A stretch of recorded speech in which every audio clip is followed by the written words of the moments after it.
Welcome to Sign Facts, where every movie hides a secret. Every scene tells a deeper story. And every frame contains details most viewers never notice, from legendary blockbusters and mind-bending science fiction to dark thrillers, unforgettable horror, and hidden cinematic gems. We explore the facts, theories, Easter eggs, behind-the-scenes secrets, and untold stories that make movies truly unforgettable. This isn't just watching movies, this is discovering what lies beneath them. Subscribe to Sign Facts, and step beyond the screen. He asks what the FBI is actually doing there, beyond making cops look dirty. Del replies that skimming money from busts would probably be one of the easiest ways for underpaid police officers to make extra cash. JD pushes back, asking if Del is suggesting someone from narcotics killed Jackie. Del calmly says he never said that. JD tells him they should be out looking for Jackie's killer instead of sitting around accusing her own team. Del ignores the warning and says he's already spoken to the detectives and the lieutenant. Then he casually mentions that N is the lieutenant who got the promotion JD wanted. JD says N deserved it if anyone did. Del asks if that means they're friends. JD says yes, then adds that if the FBI hadn't broken apart Scott, Jackie's killer would probably already be in cuffs. Meanwhile, N tells Chief Tom that he and his people can find whoever killed Jackie if the department gives them the chance. He asks if Tom can approve overtime so they can work the case. Tom refuses, warning him that any off-the-books investigation will only give the feds more reasons to come after them. One wrong move and the whole unit could be shut down for good. Back in the interview room, Del presses JD again, asking if he was close with Jackie. JD stays quiet. Del grins and mocks him, asking if something has suddenly stolen his voice. JD finally snaps and calls him a vulgar name. Del barely reacts, saying everyone knows how close JD and Jackie really were. JD still doesn't answer. Del then notices JD's double-shoulder holster and asks who the second gun belongs to. That's the last straw. JD punches him, and the room erupts into chaos. When Chief Tom hears the commotion, he asks N what's happening. N casually tells him JD is fighting with his brother. Later, N teases JD about the interrogation, asking how things went with his brother. JD says Del is still in. Then he points out that if the FBI is spending its time watching them, they clearly aren't close to finding Jackie's killer. N agrees, saying the feds must either think Jackie was dirty or believe someone inside the team had a hand in her murder. JD says if he were running the investigation, he'd stir the water, throw out bait, and start pulling on lines just to see what crawls to the surface. After the interrogations, the whole team gathers to decompress. They joke around, mocking Del and making him the target of their frustration. For a moment everyone laughs, but the mood shifts when Numa asks why everyone keeps bringing up money. Mike wonders if it's connected to the rumors about stash house robberies. Lo asks what those rumors are about. JD explains that stash houses are where cartels usually hide their cash, and lately people have been whispering about a robbery crew made up of crooked cops and federal agents working together to rip those places off. Elsewhere, N checks a message referring to a stash house. He pauses for a moment, then lowers his gaze to a picture of his son. Outside the station, a de-armored vehicle rolls into the parking lot. Two agents, Nix and Dio, climb out and are immediately greeted by the team. They're not just federal contacts, but close friends with these cops, so the reunion feels warm at first. But Numa's expression quickly hardens. She tells them she doesn't believe the federal investigation is really about finding Jackie's killer. To her, it feels more like the FBI is looking for an excuse to blame TNT, tear the unit apart, and shut it down for good. Dio agrees, adding that if Scott had never been broken up, they'd probably already have suspects in custody. Just then comes out of the building and acknowledges the agents before turning to his team. He tells them a fresh Crime Stoppers tip has come in.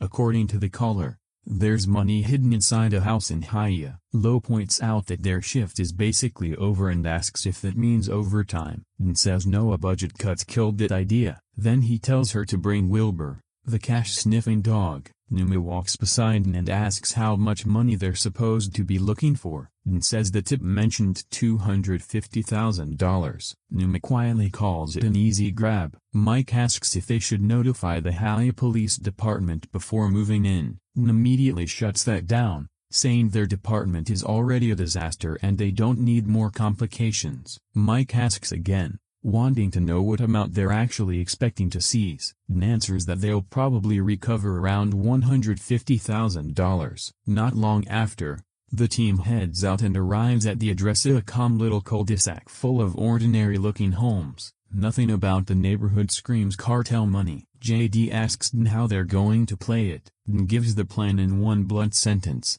They lie. They'll get the homeowner to sign a consent to search form by claiming they're looking for drugs, not cash. As soon as they reach the front door, Wilbur starts acting strangely restless, even urinating near the entrance. Lo says she's never seen him behave like that before and asks how much money is really inside, and says $75,000. Lo rejects that outright, saying there's no way Wilbur would react this strongly to such a small amount. Knocks and gets the homeowner's attention. He tells her police received a tip that drugs are being stored somewhere in the house. JD asks her name. She says it's Desai, and asks if anyone else is inside. Desai says she's alone. He asks for permission to enter. Clearly uneasy, Desai asks if they have a warrant, and admits they don't, but explains they have a consent to search form instead. If there's nothing illegal inside, she can simply sign it and let them check. Desai hesitates but eventually signs. Once inside,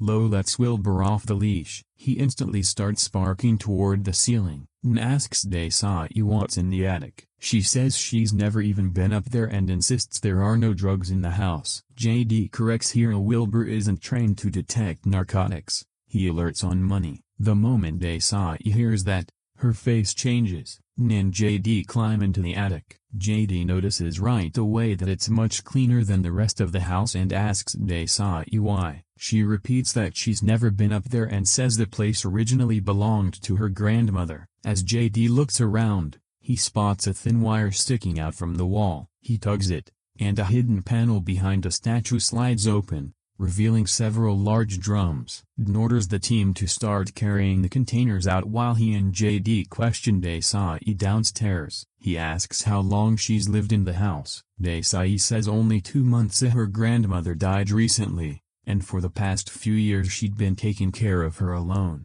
The house is still tied up in probate because her sister is contesting the will, even though, according to Desai, that sister never lifted a finger to help their grandmother. JD asks if she knew there was money hidden in the house, reminding her that her reaction changed the moment he mentioned the dog was searching for cash. Desai denies knowing anything about it. JD tells her that whether she knew or not, she's now connected to a house full of illegal money, and that puts her in serious trouble. Desai argues the house isn't legally hers yet since the estate is still in probate, and gives a small smirk and says that's a pretty clever loophole, then asks who taught her that. Desai says nobody did. Her eyes drift to the tattoos on his hand, and she asks what they mean, and explains that one says, "Are we the good guys?"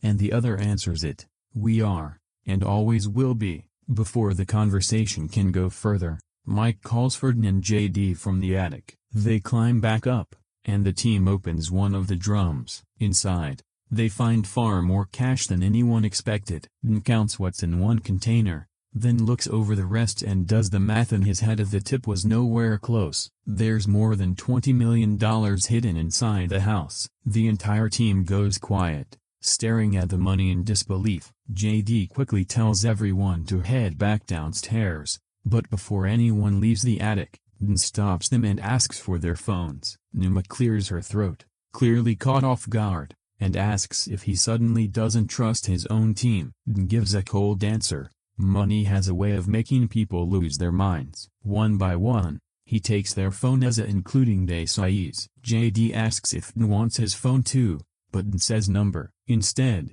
he wants JD to help him think through the situation. JD is already irritated by how Dan is handling this. He asks how much the original tip claimed was inside the house. Dan says $300,000. Then he orders Mike and Numa to pull the remaining containers out of the wall and start counting everything. JD immediately pushes back, insisting they need to get the cash out of the house right away, and argues that seizure protocol requires counting the money at the location where it's found. JD snaps that normal protocol doesn't apply when they're standing over more than $20 million and won't budge. JD suggests calling the chief, at the very least, and shuts that down too, saying he doesn't trust anyone right now. That's when JD reveals something important. Jackie had mentioned a rip just like this not long before she was killed, a score involving serious money. The words hang in the room. A moment later, Lo asks if she can use her phone just long enough to call her daughters and say goodnight. N refuses. JD tells him they should at least contact his brother, or Nix, but N blocks that idea too. JD loses his temper and calls N for how he's acting. Desai, listening nearby, warns them they're making a bad mistake. She tells them to take whatever money they want and leave before things get worse for everyone. Before they can press her further, Mike rushes down from the attic and tells N a police cruiser just turned onto the street. N and JD step outside to deal with the local officers, identifying themselves as narcotics. One of the cops says nobody notified them about a raid in the neighborhood. JD brushes him off, saying patrol officers don't need advance notice. The officer fires back, tells JD to go screw himself, and says he's calling his superiors. As the cruiser drives off, JD recognizes the officer in the passenger seat. The cop, though, acts like he's never seen JD before. JD tells the man used to be with Vkant, and his partner probably was too, and maybe they got reassigned after the unit was broken up. And asks if JD thinks those cops knew about the rip money. JD can't say for sure. Still, both agree it's smarter to gear up, grabbing vests, extra weapons, and more magazines just in case. Inside the house, Desai is now handcuffed to a chair while Lo, Numa, and Mike continue moving containers into the garage. As they work, Mike admits he doesn't like how N is running things, especially refusing to notify anyone higher up. He says Jackie never would have handled the case this way. Numa reminds him that N is in charge now, and whether they like it or not, they have to follow his lead. N and JD enter the garage and tell everyone to put on their vests. N then apologizes to Lo for not letting her call her daughters. She accepts it with a quiet nod, understanding the pressure they're under. N sends Mike outside to take a defensive position, then picks up a stack of cash and gives Lo and Numa their instructions. If a bundle is marked 250, leave it alone. If it has no label, count it. With a dry laugh, he adds that this whole thing would be a lot simpler if they just stole the money. Outside, Mike secretly uses a burner phone to text the chief. Back inside, Desai finally admits something to N. Ever since she moved into the house, someone has been calling and telling her to leave for a few hours at a time. She insists she has no idea who's calling, and asks what she meant earlier when she told them to take the money and walk away. Desai says that's exactly what she was told to say if the police ever came poking around. She notices a photo of a young boy and asks N about it. He tells her it's his son. As N digs deeper into Desai's file,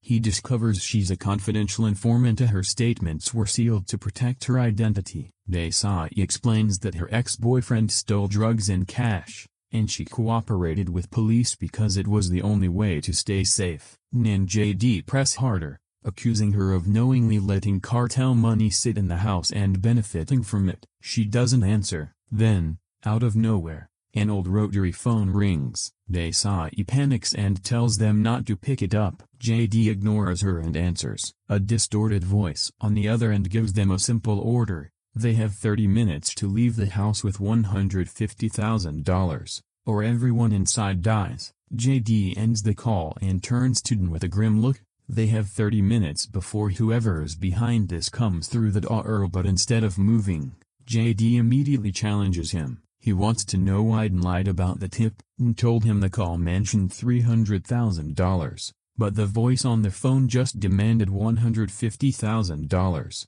JD presses him. What's really going on here? N tries to wave it off, telling JD to let him handle it, but JD is done playing along. He says N has been acting off since the moment they stepped inside the house, then demands to see the actual Crime Stoppers tip. At this point, JD admits he no longer trusts him. A part of him thinks N might be trying to pocket the money himself. N says he doesn't have the tip on him. JD, frustrated, tells him to call Chief Tom right now, or he will himself. In the garage, Lo and Numa keep sorting through the cash. Lo picks up one tightly banded stack and stares at it for a second. Just that single bundle, she says, could completely change her life. Meanwhile, JD reaches out to Nix from the D. His tone is tense as he explains the Crime Stoppers tip and tells him they've walked into a rip involving far more money than anyone admitted and that N still hasn't reported the real situation to the chief. Nix listens, then raises a disturbing possibility. What if this is the same stash house Jackie had been investigating before she was killed? And what if N, as second in command, found out about it? Nix goes even further, suggesting N may have murdered Jackie to get his hands on the cash. JD immediately pushes back, refusing to believe his friend would do that. But Nix reminds him that N isn't the man he used to be. His son died of cancer, his marriage collapsed, and now he's walking around like someone with nothing left to lose. JD curses under his breath and says he's calling his brother, but Nix tells him not to bring the FBI into this. He asks for JD's location and says he'll be there in 10 minutes. Inside the house, N tells Lo and Numa that maybe they all need to reach some kind of agreement, because he's tired of risking his life for the salary he's making. Outside, Mike notices something strange. Across the cul-de-sac, lights are switching on, one house after another. JD steps out and sees it too. Mike points out how empty the whole street feels. So houses everywhere, but no real signs of anyone living in them. He guesses the cartel must have bought the entire block. Then JD spots a porch light flickering in a pattern. He realizes it's Morse code and reads the message, "Pigs." JD tells Mike to warn N while he goes to check the house himself. At the same time, Mike gets a message from the chief. Back inside, N finally contacts Chief Tom, but even then he doesn't tell the full truth. He gives the stash house location and reports the rip as roughly $150,000, then says the team will count the cash and leave without needing backup. A few minutes later, Desai quietly tells Mike that N and the two women are planning to steal the money as she overheard them talking in the garage. She also tells him N lied to his superior about there being only $150,000 in the house. Desai says Mike is the only person she feels she can trust. Just then, N opens the garage door. Mike tells him JD went to check a house up the street where someone was flashing a porch light in Morse code. N and Mike head out to investigate. Not long after they leave, the phone rings again inside the house. This time Numa answers. The same disguised voice tells them they now have only 10 minutes to leave, or everyone inside will be killed. Out on the street, Mike and N walk toward the house JD entered. Mike points it out. N suddenly asks if he's a snitch. Mike laughs it off, but N tells him to go back to the stash house while he checks the place himself. As Mike walks away, he secretly makes a call and tells someone that N is about to take the Kasha. They need to move immediately. Inside the other house, JD gets a message from Nix. Before he can react, someone steps up behind him and presses a gun to the back of his head. Back at the stash house, Desai begs Mike to unlock her cuffs. Mike tells her nothing bad is going to happen. He's already called someone, and help is coming. Then he heads into the garage and asks Lo and Numa if they need help counting the money. They respond coldly, making it clear they don't want him involved. Moments later, N returns to the garage. Numa tells him about the latest Kala 10 minutes before people start dying. Mike asks where JD is. N says they got separated. Then,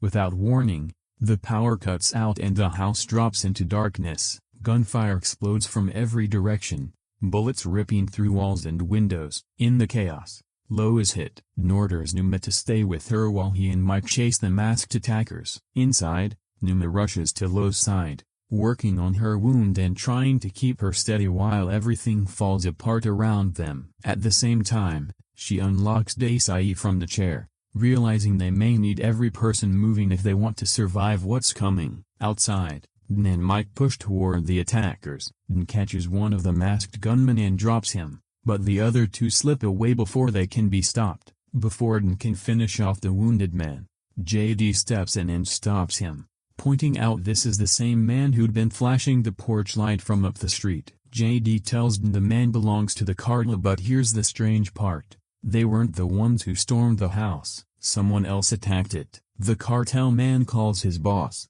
then passes the phone to Dn, warning Mike to keep his distance. On the line, the cartel boss explains his people had nothing to do with tonight's violent assault. He says the money isn't worth the trouble anymore, especially now that a police officer has been killed. They want out. No more attention, no more bodies, no more heat. JD cuts in and asks him directly if his cartel killed Jackie. From a distance, Mike watches the conversation unfold, unable to hear every word but clearly sensing how serious it is. When the group regroups, Mike asks what happened, and tells him the cartel is backing away from the cash and they weren't the ones who attacked the house. They return to the garage, where Dn updates the others. The cartel didn't hit them, and they've decided to walk away from the money. Lowe, still shaken but thinking fast, suggests they book only the amount from the Crime Stoppers tip and split the rest among themselves. Numa reminds her that Dn already called the chief. JD turns to Dn and asks exactly when that happened. Dn says he called earlier and told the chief about the house and the rip, but JD finally says what's been building in his mind. There was never any Crime Stoppers tip. Dn invented it because he planned to steal the money. JD reminds everyone that Dn was Jackie's second in command, so if Jackie had discovered this stash house, Dn probably knew about it too. Dn denies it, then flips the accusation back on JD, suggesting maybe JD is the one who arranged the attack. After all, JD recognized the former cop detective outside, and everything's gone sideways ever since. Dn also points out that JD disappeared for almost half an hour and came back with an armed cartel member. JD fires back with something heavier. According to the cartel, Jackie was killed by someone on her own team. Then he looks Dn dead in the eyes and calls him a cop killer. The argument turns physical almost instantly. Dn and JD start swinging, their anger finally boiling over. Mike and Numa rush in and pull them apart before it gets worse. Dn orders Mike outside to keep watch and look for Desai. Once outside, Mike checks his vest and realizes his burner phone is gone. Meanwhile, JD gets a call from Nix and tells him to hurry. Dn has gone off the rails and is about to steal the rip money. JD asks if Nix is bringing a full team, but Nix says budget cuts have made that nearly impossible. Nobody wants to come in for extra shifts. Still, he reassures JD he's bringing the armored vehicle. Then Nix asks how much money they're talking about. JD gives him the number, 20 million. Nix says they'll be there soon. Back in the garage, the women finish counting the cash and start loading it into black bags. Suddenly they notice flames spreading through the garage. The fire moves fast, forcing them to drag the bags outside before everything burns. Just then the de-armored vehicle pulls up. Dn looks surprised to see Nix arrive but quickly hides it. He tells Mike to load the money into the truck, then orders JD to stay behind with Lowe and Numa. JD pushes back hard, yelling that he doesn't trust Nia. That's exactly why he called Nix in the first place. The argument heats up again, but Nix steps between them and shuts it down, ordering both men into the armored vehicle. Inside the truck, JD quietly draws his gun as a precaution. Notices and does the same. The tension inside is almost as dangerous as anything waiting outside. Asks where they're taking the cash. Nix says a de-holding facility near the hospital. JD starts typing a message on his phone. Nix asks who he's contacting. JD says he just texted the chief the meeting location, since Dn supposedly already told him everything. Mike immediately corrects him. No, Dn didn't tell the chief everything. The chief knows about the rip, but not the real amount of money. Dn snaps at Mike, asking how he could possibly know that, then brings up the question from earlier again. Is Mike a snitch? Mike tells him to go screw himself, then reveals that Desai told him the truth that Dn reported the rip as only $150,000 and planned to split the rest with Lowe and Numa. Dn smirks, not surprised at all. He admits that's exactly what he wanted Desai to believe. She heard what he needed her to hear. A flashback reveals Dan silently signaling the women to play along while he announced they were going to rob the Rip. Back in the present, Dan explains that once Desai believed the money was being stolen, she'd turn to Mike, since he seemed like the decent one, the person she could trust. He knew Desai would repeat what she heard to Mike, especially the part about the chief being told the Rip was only worth $150,000, but he reminds Mike this wasn't the first time he'd thrown out that number. Earlier, he'd given Mike that exact figure while deliberately feeding different amounts to different team members. JD cuts in, pointing out something they can't ignore. The caller who phoned the house used that same number. Leave with $150,000 or everyone dies. Mike insists they already have his phone, so he couldn't have been the caller. JD reminds him Mike's been using a burner, then reveals another move. During the fake fight between him and JD quietly lifted Mike's phone without him noticing, and lays it out clearly now Mike was the one who contacted the local cops. Mike started the fire, and Mike spent the whole night trying to steal the Rip for himself. Mike denies it, but doesn't stop. He admits he's been lying all night, and not just to the team, but even to JD. He tells them he only recently pieced together the full picture. A flashback shows Dan holding JD at gunpoint, only to lower the weapon moments later. Dan tells JD the truth. There was never any Crime Stoppers tip. The message that sent him to the house came from a burner phone Jackie used the night she was killed. Everything he did afterward was part of a setup to expose whoever murdered her. He admits he lied to JD because the performance had to look real. Everyone had to believe Dan was spiraling, tempted, maybe even corrupt. Jackie had suspected someone inside law enforcement was dirty, and she planned to use the stash house as bait to draw that person out. But before she could make her move, she was killed. JD asks who the corrupt person is, and says they're going to find out tonight. Then he looks at Mike and adds that Mike is definitely part of Ida. What he really wants to know is who else is working with him. JD turns to Nix and asks where the radios are and who's monitoring their route, since they're driving across Miami with more than $20 million in the back. Nix claims he couldn't get higher approval for backup this late. JD reminds him he told him exactly how much money was involved. Nix shoots back that JD also told him had gone dirty, and says that was the whole point. He acted corrupt to see who would come crawling out to steal the money. JD finally turns the accusation on Nix, saying he's the one who called the house and had it attacked by former IVCA cops. Nix denies it, insisting he's not dirty. Then Mike asks for his burner phone back and dials a number. A second later, a phone hidden inside Nix's vest starts ringing. Nix reacts instantly and shoots Mike. The driver raises his weapon and tries to take out JD but JD moves first and kills him before he can fire. Nix, however, still gains control of the situation. He takes both JD and Dan hostage and orders his partner to dump Dio's body out into the street. JD mutters under his breath, barely holding back his anger, then asks Nix if he was the one who killed Jackie. Nix says no, but Mike, bleeding badly, tells them the truth. Nix did it. Just then JD's phone starts ringing. He slowly pulls it out and puts it on speaker. Dell's voice comes through from the other end, telling JD they have eyes on the armored truck entering the street. It becomes clear JD had already sent his brother their location earlier. Nix tries one last time to tempt them, saying that with this much money, they could all disappear from their old lives and live like kings. But while Nix is focused on convincing them, Mike suddenly fires his gun. Everything erupts at once. In the confusion, both Mike and Nix manage to escape, each grabbing a bag on the way out.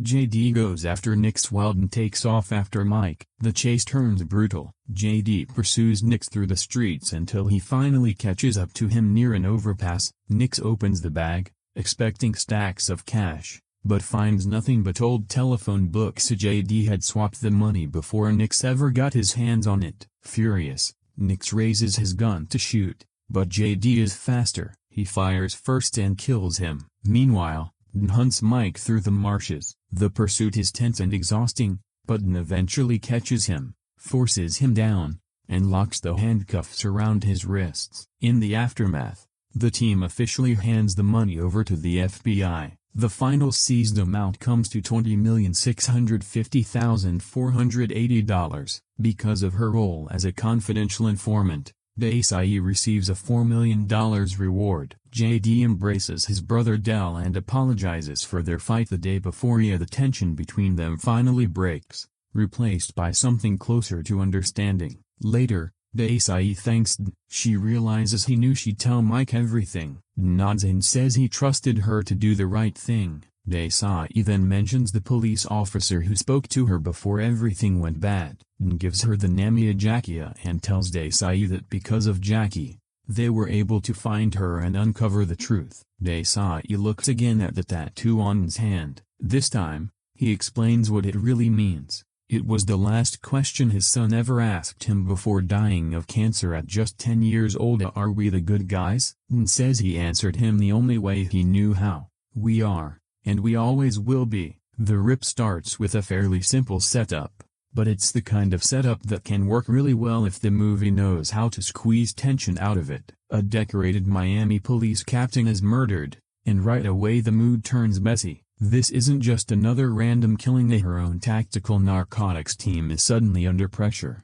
The feds are circling, and there's an uncomfortable sense that the danger might not be coming from outside the department. It might be sitting inside the room. Then the team gets a tip about a stash house. At first they think they're walking into a routine seizure, maybe a few $100,000, something they've dealt with before. But once inside, they find way more than expected. $20 million in cartel cash, and that changes everything, because now the movie isn't just about cops doing a raid. It becomes about what happens when a group of people already surrounded by suspicion get locked into one place with enough money to ruin everyone's loyalty. That's where the premise finds its hook. The house becomes a pressure cooker. Outside, a threat is closing in. Inside, nobody knows who to trust. Damon's character, Doomers, is trying to keep control of a situation that's already on edge, and every little glance between team members starts to feel suspicious. It's not the freshest crime thriller idea we've seen. Dirty cops,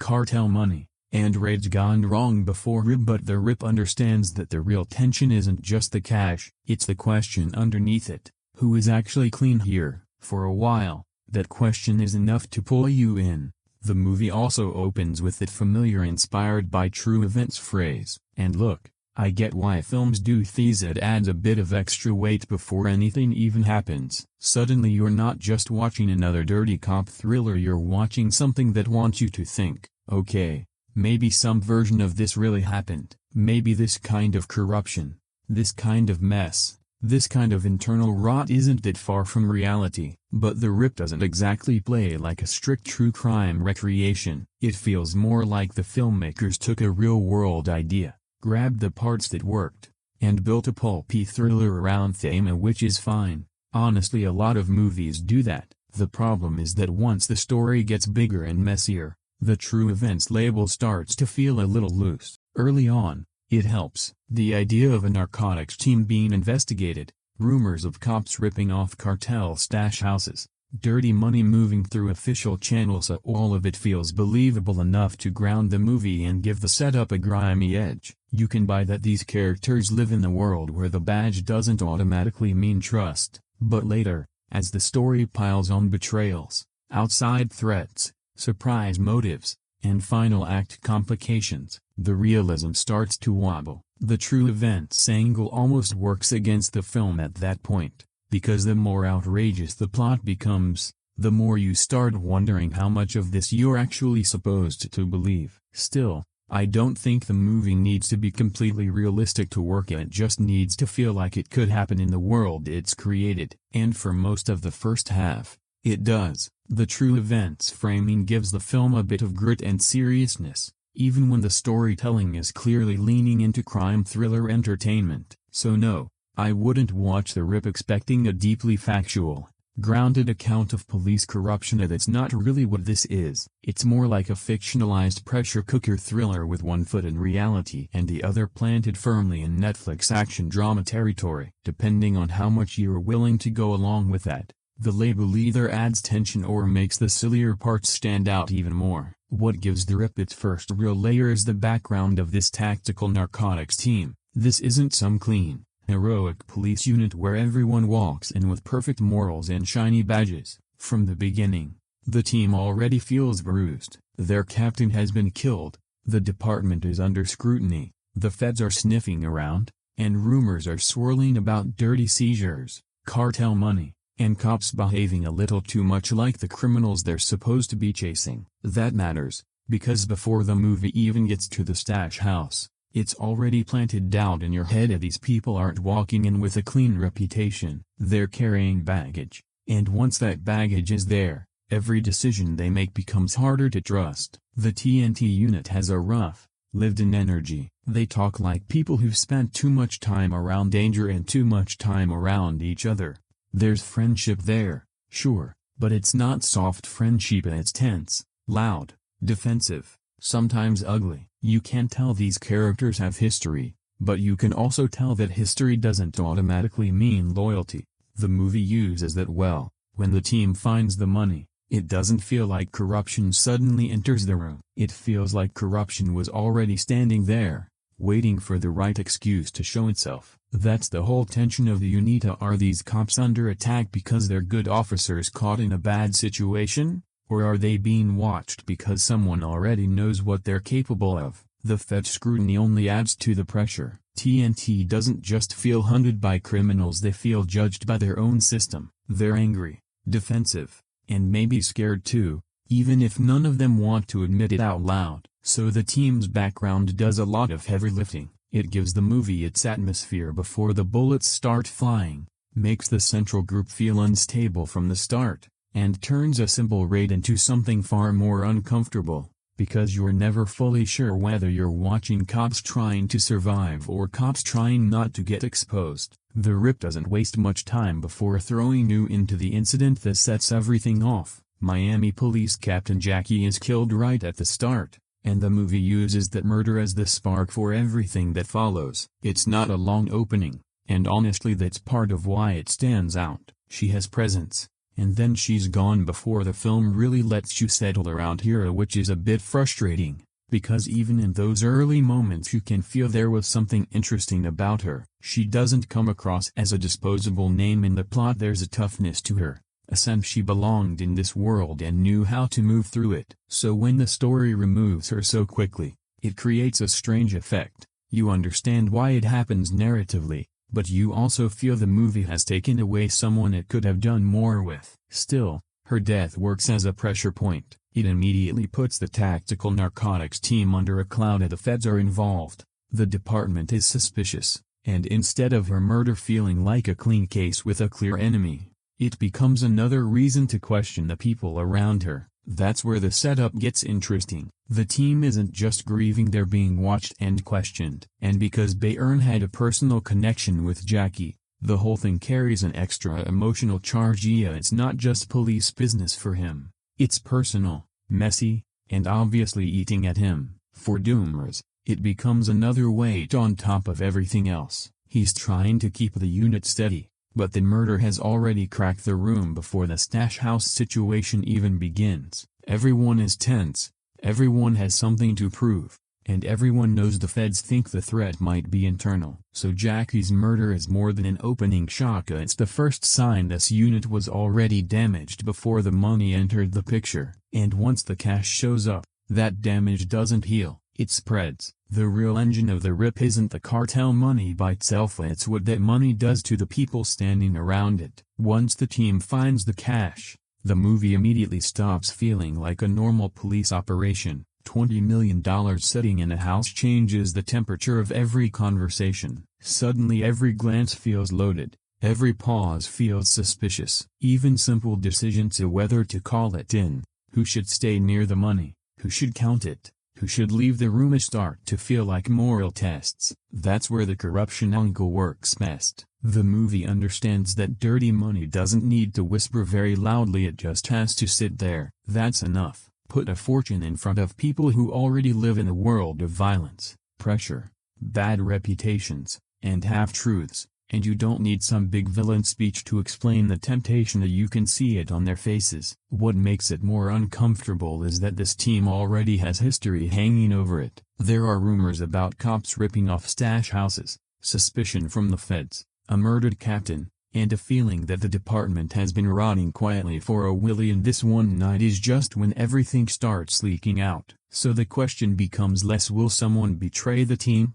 And more, who already has? That's a much stronger place for the movie to operate from, because when everyone is technically on the same side but nobody fully believes it anymore, the room becomes dangerous before anyone even fires a gun. The badge doesn't comfort you, the uniform doesn't mean much, friendship doesn't mean much either, and not when there's enough money in the attic to change someone's entire life. I like that the film doesn't make the moral suspicion feel too clean at first. It's not just one obviously evil cop rubbing his hands together in the corner, it's slipperier than that. Some characters look guilty because they're hiding something, some look guilty because they're scared, some look guilty because, honestly, in a situation like this, even an innocent person would start acting strange. That's the fun of the setup. If the money becomes a mirror, it shows you what these people might be capable of, or at least what you think they might be capable of. For a good stretch of the movie, that uncertainty is more gripping than the action itself. The moment the rip really locks into its main idea is when the team finds the money. At first, the raid feels almost routine. A tip comes in, the unit moves on a house, and everyone expects a manageable seizure, maybe some cash, maybe a cartel connection, maybe another dirty little job in a city already full of them. Nothing about it feels clean exactly, but it still feels like something these cops understand. Then they find $20 million, and that number matters, because this isn't a small temptation. This is life-changing money, career-ending money, friendship-breaking money, the kind of money that turns procedure into panic and trained officers into people quietly calculating what they could get away with. That's when the stash house becomes more than a location, it becomes the whole movie's pressure point. The team is stuck inside with the cash, and the situation keeps tightening. They're supposed to count it, secure it, follow protocol, do the job properly, but every extra minute they spend in that house makes things worse. Outside threats keep closing in, phone calls raise the stakes, and nobody knows who else knows about the money or who inside the room might already have a plan. I think that's where the film gets its best tension, not from the idea that criminals want the money back, of course they do, that part's expected, but from watching the cops slowly realize the biggest threat might not be outside the door, it might be standing 2 feet away from them. The cash almost becomes a silent character in the room. It doesn't move, it doesn't speak, but everything bends around it. Arguments get sharper, loyalties get weaker. Even Damon and Affleck's characters, who are supposed to have history, start feeling like they're standing on opposite sides of something much bigger than a police operation. And the film is smart enough, at least at first, to let the money sit there and poison the atmosphere. You don't need constant shootouts right away, you just need that question hanging in the dark. Who wants this badly enough to cross the line? That's the hook of the stash house conflict. It takes a simple raid and turns it into a waiting game, a loyalty test, and a survival situation all at once. For a while, that's more than enough. One of the smarter choices the rip makes is keeping the story boxed in. Most of the movie doesn't try to jump across the city, follow 10 different subplots, or turn into some giant cartel war spectacle. It keeps bringing us back to this one house, this one pile of money, this one team of cops slowly running out of patience with each other. And honestly, that contained setup is where the movie feels most confident. There's something naturally tense about a crime thriller that traps everyone in a place they don't fully control. The stash house is dark, uncomfortable, and full of bad energy from the moment they step inside. It doesn't feel like a location where things get solved neatly. It feels like a place where people are going to start making mistakes, because the story seems to unfold over a very short period, almost like one long night going wrong. The pressure has a different kind of rhythm. The characters don't have time to go home, cool down, think clearly, or get any distance from the situation. They're stuck there. The money is right there. The threat outside is getting louder. The suspicion inside is getting uglier. That kind of structure can be really effective when it works, because every scene feels like it's happening inside a tightening circle. The longer they stay in the house, the smaller the movie feels, but in a good way. You start noticing little reactions. Who's standing where? Who looks too calm? Who gets too angry too quickly? Who's trying to control the room? And who's quietly slipping away from it? The problem is this approach also exposes the movie's weaker stretches. When the tension is sharp, the single location setup makes everything feel claustrophobic and dangerous. But when the writing starts circling the same arguments or spends too much time in that dark house without enough movement, you can feel the middle section drag. The pressure cooker feeling briefly turns into waiting around. Still, I respect the choice. The Rip is at its best when it trusts the simple mechanics of its setup: a house, a team, a fortune, and the feeling that someone in the room isn't who they claim to be. That's not a massive canvas, but it doesn't need to be. Sometimes one bad night in one bad house is enough to tell you exactly who people are. The Rip works best when it stops pretending the money is just evidence, because once that cash is found, it becomes something uglier. A test, not a loud, dramatic trailer kind of test, but a quiet one, the kind where people start looking at each other a little differently, where one wrong sentence can make a friendship feel fake. That's really what the movie is playing with: it trust under pressure. These characters are supposed to be a team. They've worked together, fought together, probably covered for each other more times than they'd admit. But the second $20 million enters the room, all of that history starts to feel negotiable. Loyalty suddenly has a price tag, and the scary thing is nobody knows whose price has already been met. Greed is obvious here, but I don't think the film treats it simplistically. It's not just money makes people bad, it's more that the money gives people permission to reveal what was already inside them. Some might see it as a chance to escape, some might see it as payment for years of dirty work and danger. Some might convince themselves they deserve it because the system's already corrupt anyway. That's where fairness comes in, because in a world like this, fairness isn't clean. These cops are dealing with cartel cash, dead officers, federal suspicion, and a department that already feels morally broken. So when someone looks at that money and thinks, why shouldn't we take it?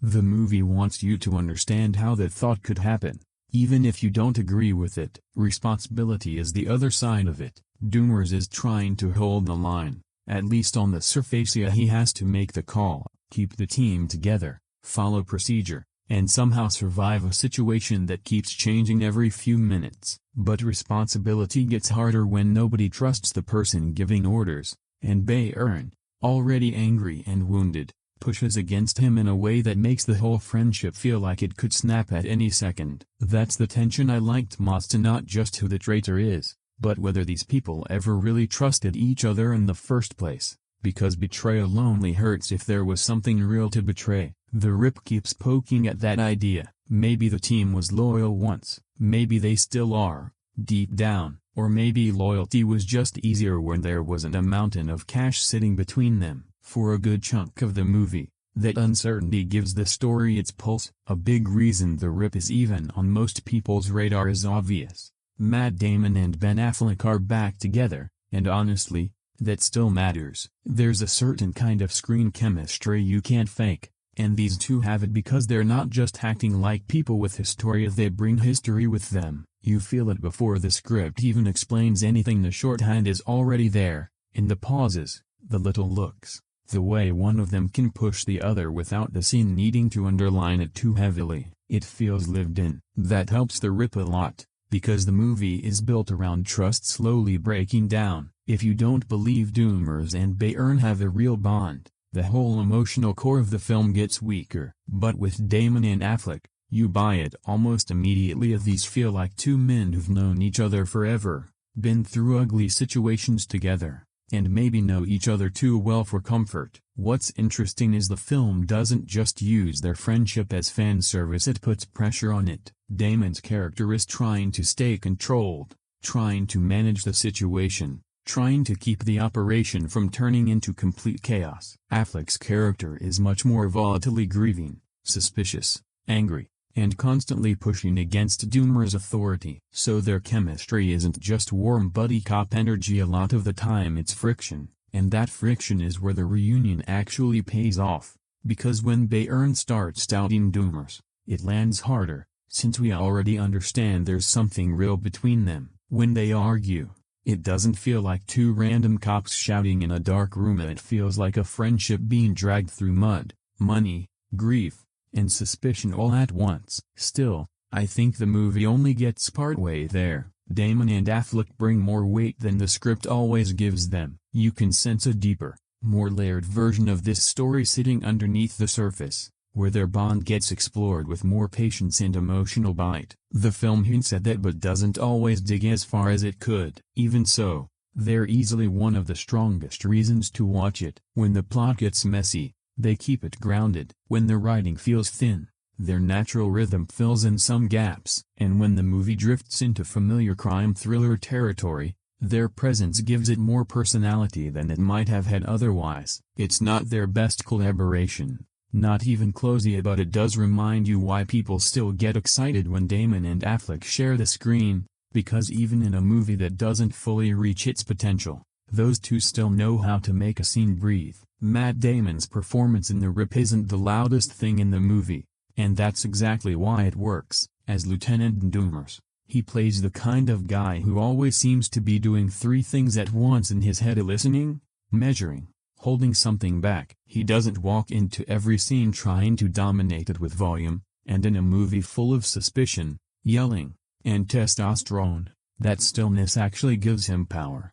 Doomer is the one trying to keep the operation from falling apart, at least on the surface. He is the man making the calls, trying to follow procedure, trying to keep the team focused while everyone else starts to spiral around the money. But Damon gives him a calm that never feels completely comforting. You watch him and think, okay, he's in control, but also, why is he that controlled? That's a smart line to walk, because The Rip needs you to question everyone, and Damon understands that. He doesn't play Doomer as an obvious hero, he plays him like someone who knows the room better than he lets on. His face does a lot of the work: a pause before answering, a look that lasts half a second too long, a sentence delivered like he's already decided more than he's saying. It keeps you leaning in. There are moments where you trust him because he seems like the only adult in the room, and moments where that same composure feels suspicious. In a normal police thriller, the calm leader is usually the anchor. Here,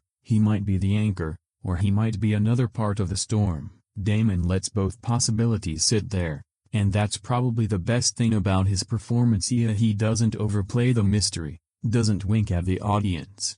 He just carries Doomer with a quiet heaviness, like a man who's seen too much, lost too much, and maybe made peace with things he shouldn't have. Is the script always strong enough to match what Damon is doing? Not really. If there are places where you can feel him bringing more depth to the character than the writing fully provides, but that's also why he matters so much here. When the story gets thin, Damon gives it weight. When the plot moves into familiar territory, he keeps Doomer feeling human enough to stay interesting. It's not a flashy performance, and nobody's going to call this one of his career-defining roles, but it's controlled, grounded, and quietly slippery in a way that fits the movie perfectly. Damon knows exactly what kind of thriller he's in, and more importantly, he knows that sometimes the most suspicious person in the room is the one trying hardest not to look suspicious. Ben Affleck is doing the opposite job from Damon in The Rip, and that contrast is a big part of why their scenes work. Damon's Doomer is controlled,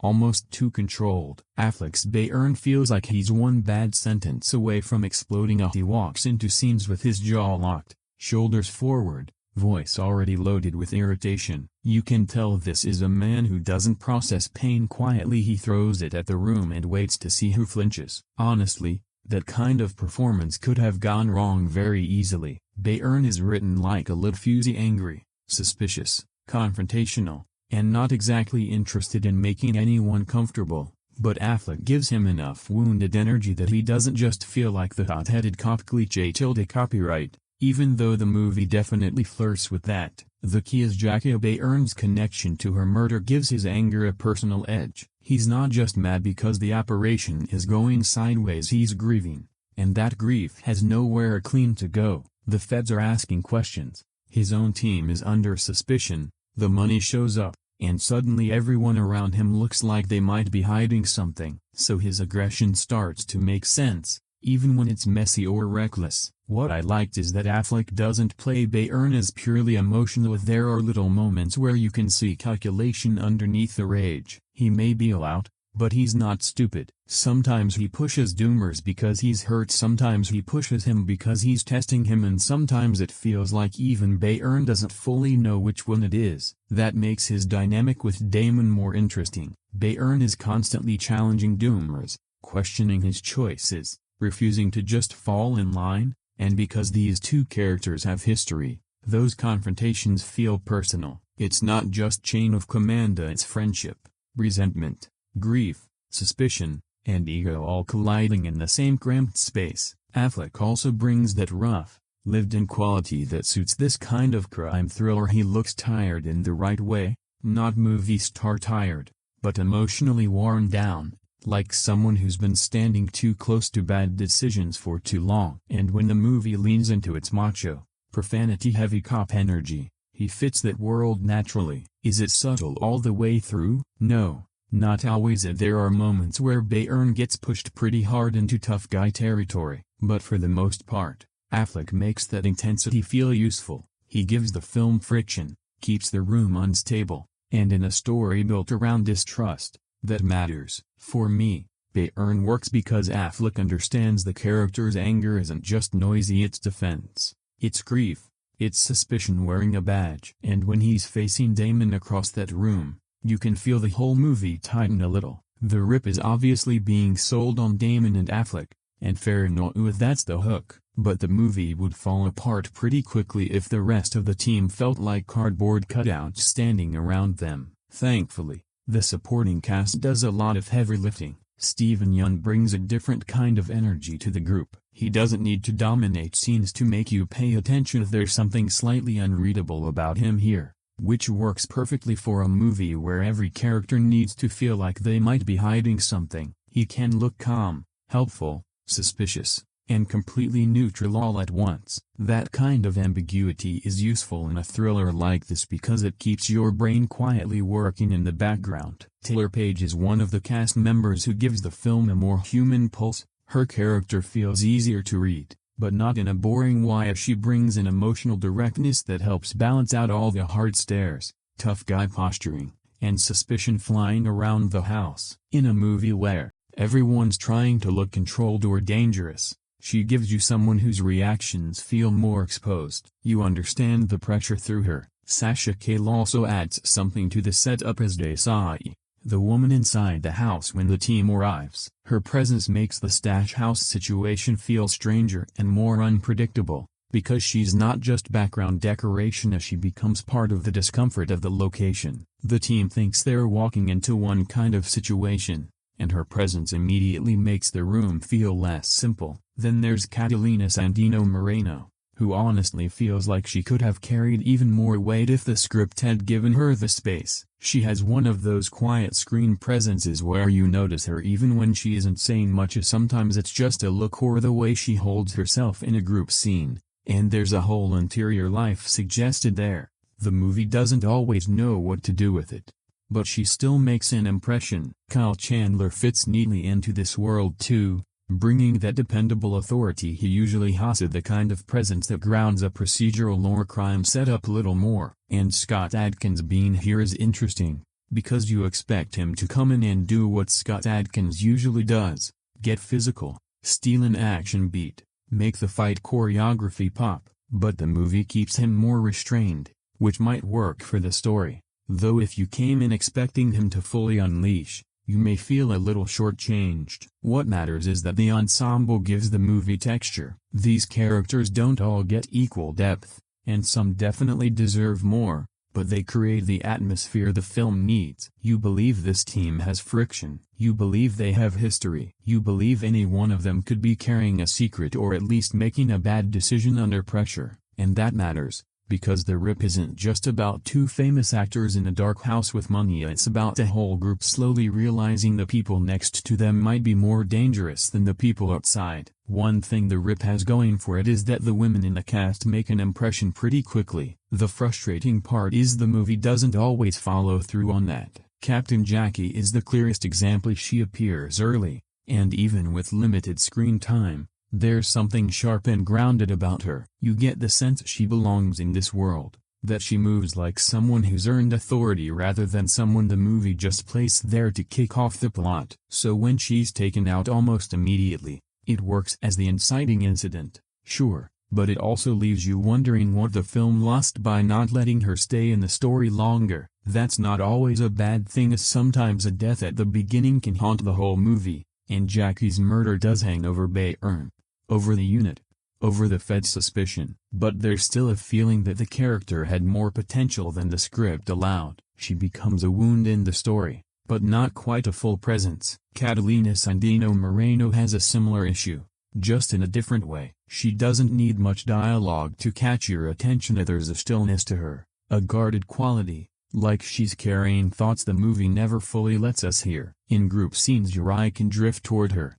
because she seems like she knows more than she is saying. That kind of presence is valuable in a thriller built on suspicion, but again, the film doesn't give her enough room. You can feel a more interesting version of the movie hiding there, one where her perspective matters more, where her silence isn't just atmosphere but part of the emotional machinery. Instead, she becomes one of those characters who adds texture without being fully explored. She makes the movie better, but the movie doesn't quite return the favor. Taylor Page gets more emotional clarity, and that helps as she brings a readable human quality to the team, which is useful in a film built around hard faces and suspicious behavior. But even with her, you sometimes wish the movie would slow down and give these women more than function, more interior life, more messy decision-making, more of the moral pressure that Damon and Affleck get to play with. And then there's a final act issue where some of the female characters seem to drift out of focus right when the chaos should be making everyone more important. In a film about trust breaking down inside a team,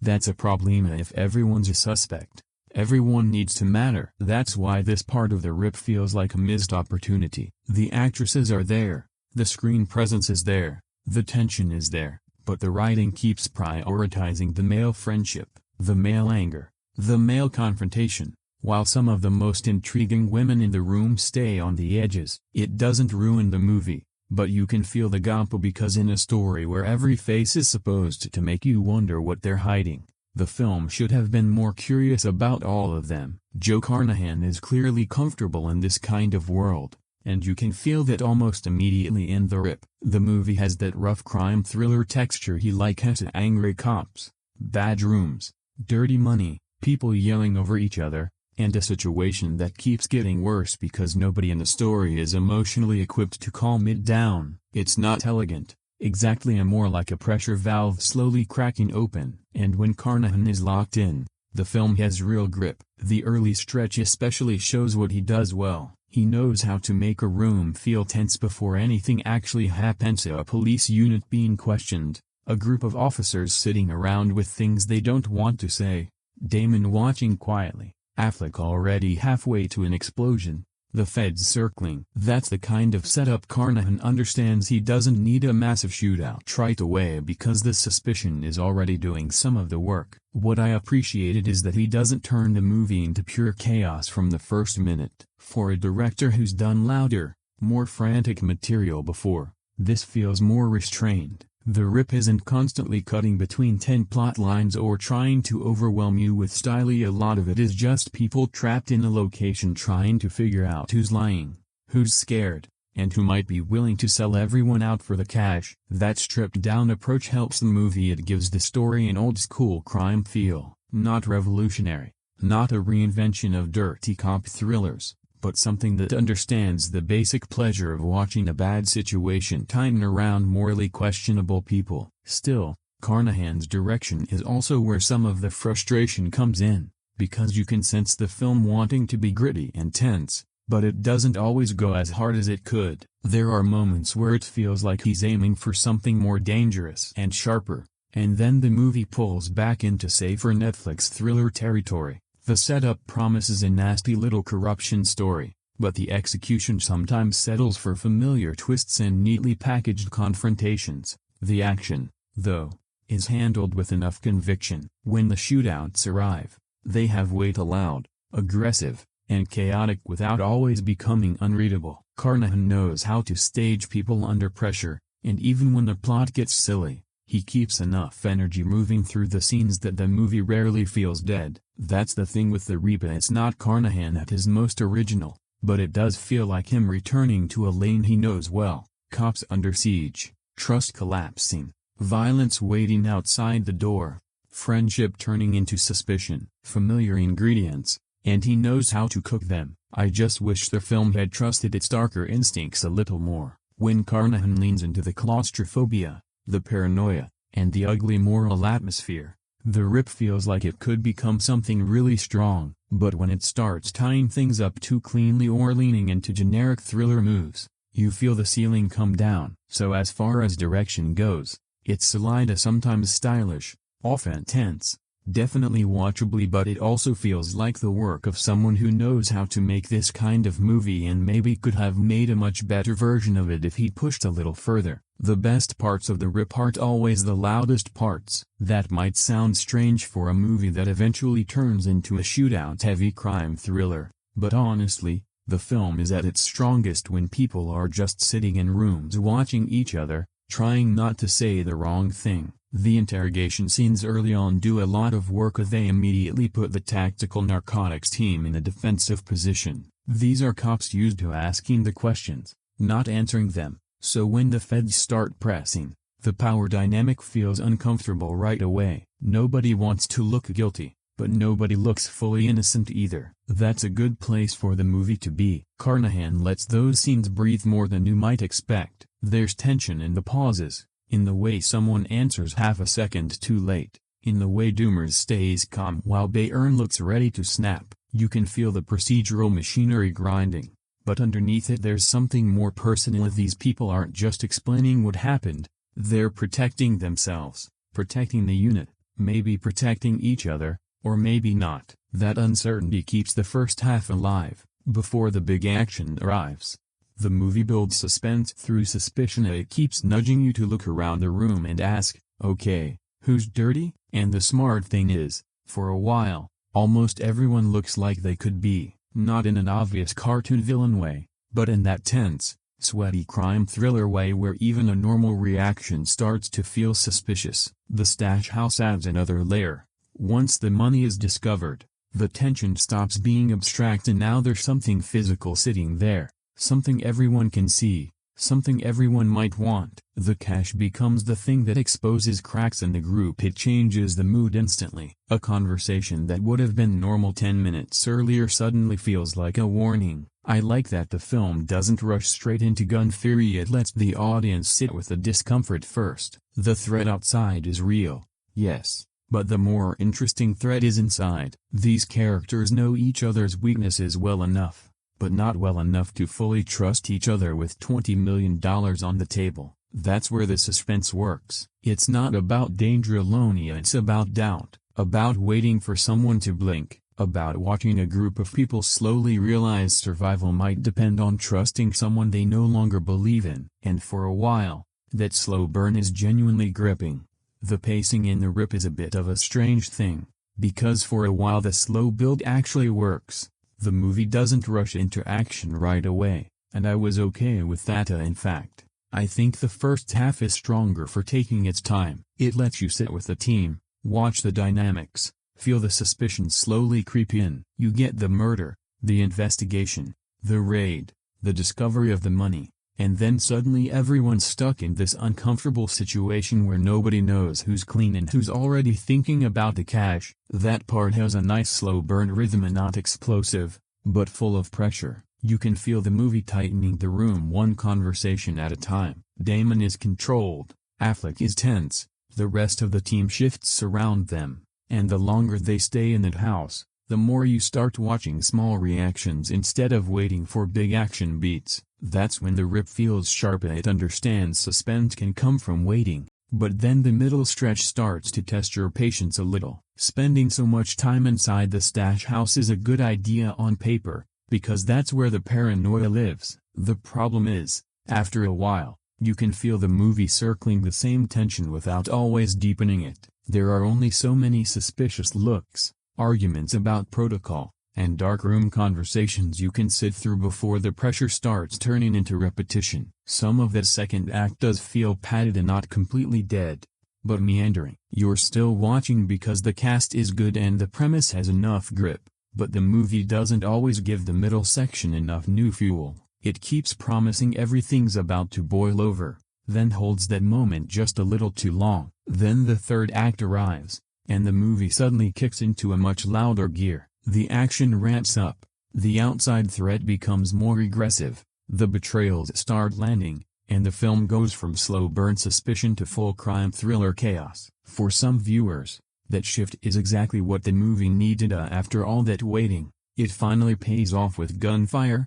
confrontations, and the messy, reveal-heavy energy you expect from the genre. But for me, the jump isn't completely smooth. The first half wants to be grounded and tense. The final act wants to be fast, loud, and twisty. Both versions can be entertaining, but they don't always feel like they belong to the same rhythm. It's almost like the rip spends so long carefully building distrust, then gets impatient and starts throwing everything at the wall near the end. Still, I can't say the pacing ruins the film, it just makes it uneven. When the slow burn works, it really works. When the middle drags, you feel every extra minute in that house. And when the third act finally explodes, it gives the movie energy, even if some of the earlier tension gets lost in the noise. So the pacing is a trade-off. The film starts with patience, stalls a bit in the middle, then runs hard toward the finish. Not perfectly balanced, no, but enough to keep you watching. When the rip finally lets the action loose,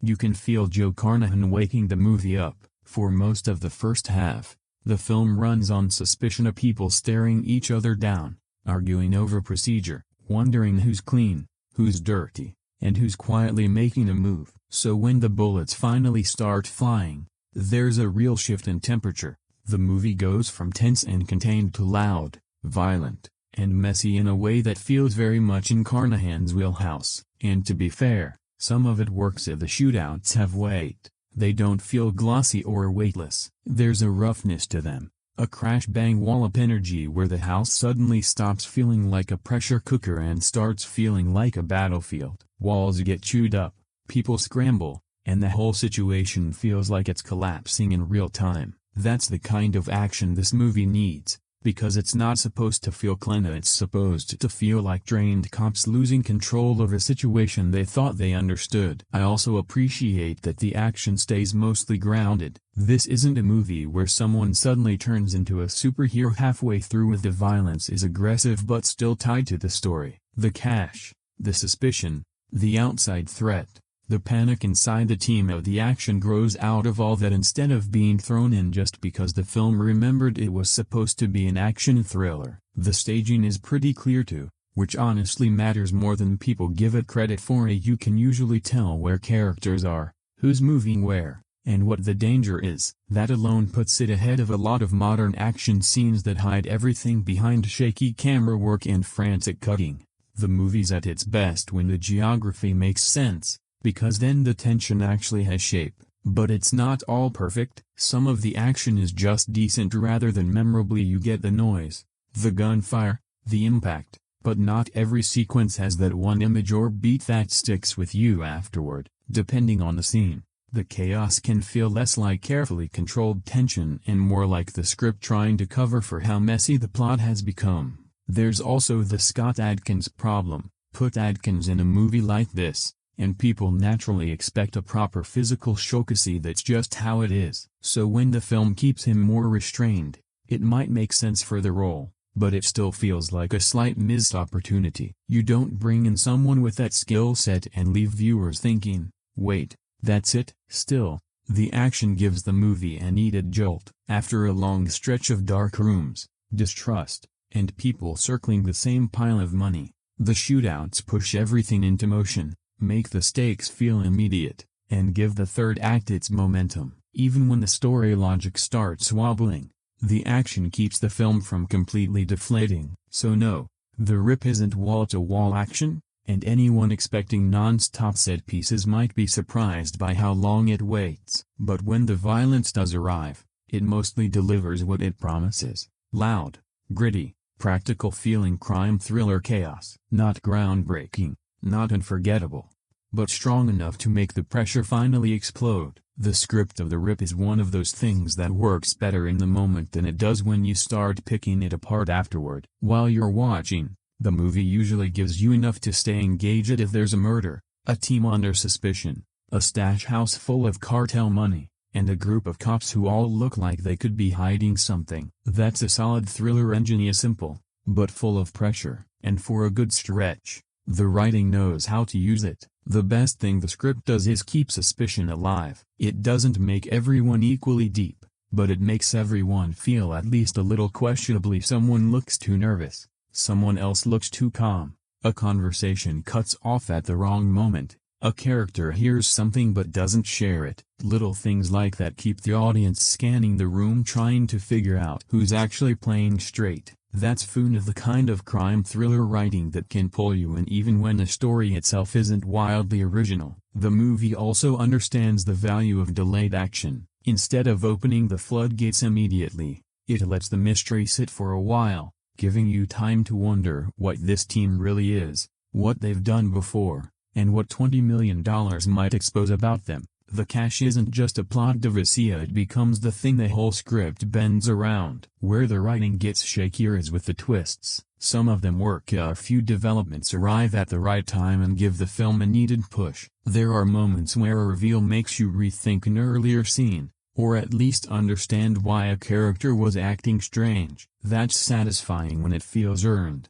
and to be fair, The Rip does manage to keep the guessing game alive longer than some Netflix thrillers would. But the movie also has a predictability problem, as certain reveals can be spotted too early. You might not guess every detail, but you can feel the shape of the twist coming, and once that happens, the suspense changes. Instead of asking what's going on, you start asking how long until the movie admits what I already think. That's not always fatal, but it does weaken the impact. There's also a strange habit of over-explaining near the end. The film builds this whole atmosphere of paranoia and hidden motives, and then, when it finally gets to the answers, it starts spelling things out more than it needs to. I don't mind clarity, but there's a difference between a clean reveal and a movie talking down to its audience, and The Rip occasionally crosses that line. Still, I wouldn't call the script body thin in places.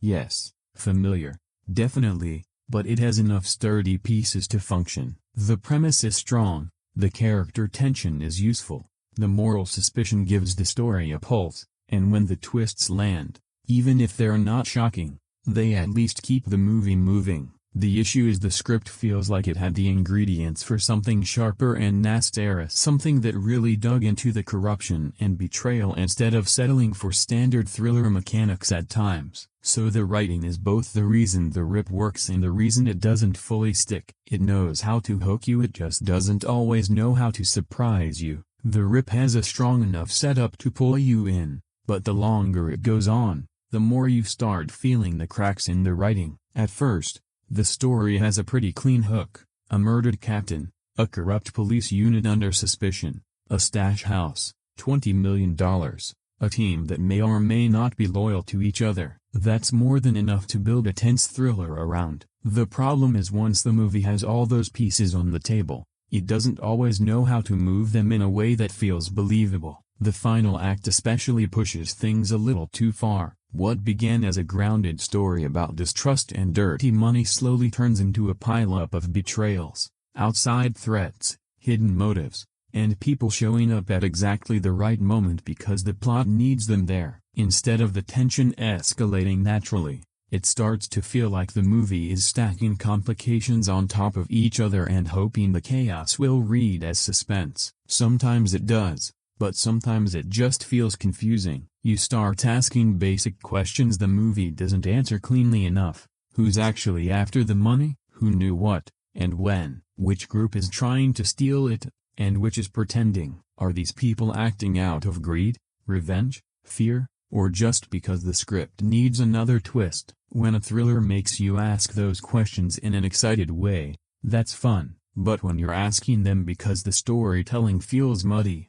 that's a problem. There are also moments where character logic gets shaky. People make decisions that feel less like human choices and more like mechanical plot movement. Some characters disappear from focus right when they should matter more. Certain betrayals feel rushed. And by the time the movie reaches its bigger reveals, the grounded tension from the first half has been replaced by something much more generic. That's frustrating, because The Rip clearly wants to be a gritty, twisty corruption thriller. It wants you to sit with the idea that everyone in the room might be compromised. But instead of trusting that paranoia all the way through, the film eventually starts over-explaining and over-complicating itself. The climax is a mixed bag. There's energy, action, confrontation. The movie isn't boring in those final stretches, but it also feels like the script has written itself into a corner and is now trying to shoot its way out. The emotional stakes get blurred by plot mechanics,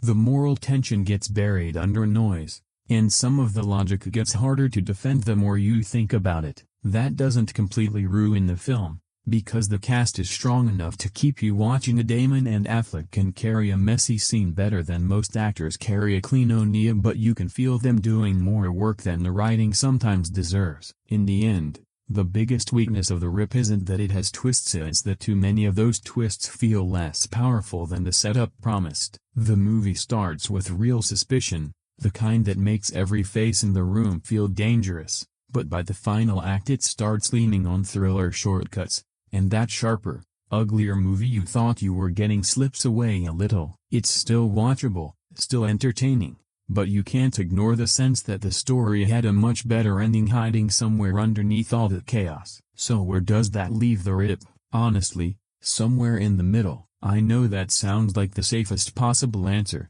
but it really is that kind of movie. It has too much craft, too much cast power, and too much tension to dismiss as disposable trash, but also too many familiar turns, too many script shortcuts, and too much untapped potential to call it great. It's a solid watch, and that much is easy to say. For a Netflix crime thriller, especially one that could have easily turned into lazy algorithm content, The Rip has more personality than expected. Damon and Affleck give the material weight. Joe Carnahan is working in a genre he clearly understands. There's a strong premise, a tense setup, and enough paranoia to keep you leaning forward for a good chunk of the runtime. And when the movie is working, it really works. The stash house feels dangerous, the money feels poisonous, the friendship between Doomers and Bayern gives the story something human to hold on to, the supporting cast adds texture, and the action eventually arrives with enough force to wake the whole thing up.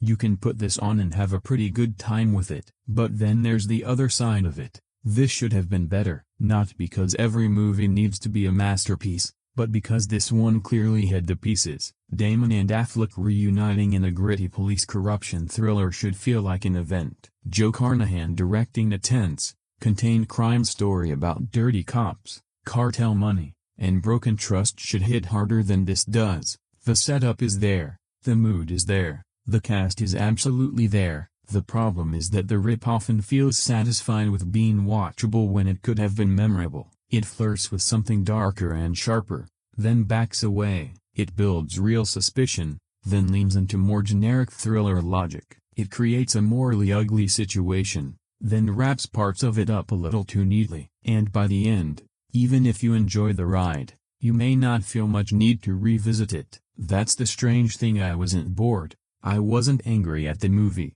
I didn't feel like I'd wasted my time, but I also didn't walk away thinking I'd seen the best version of this story. I walked away thinking, yeah, that was pretty good, but it could have been so much nastier. For some viewers, that will be enough.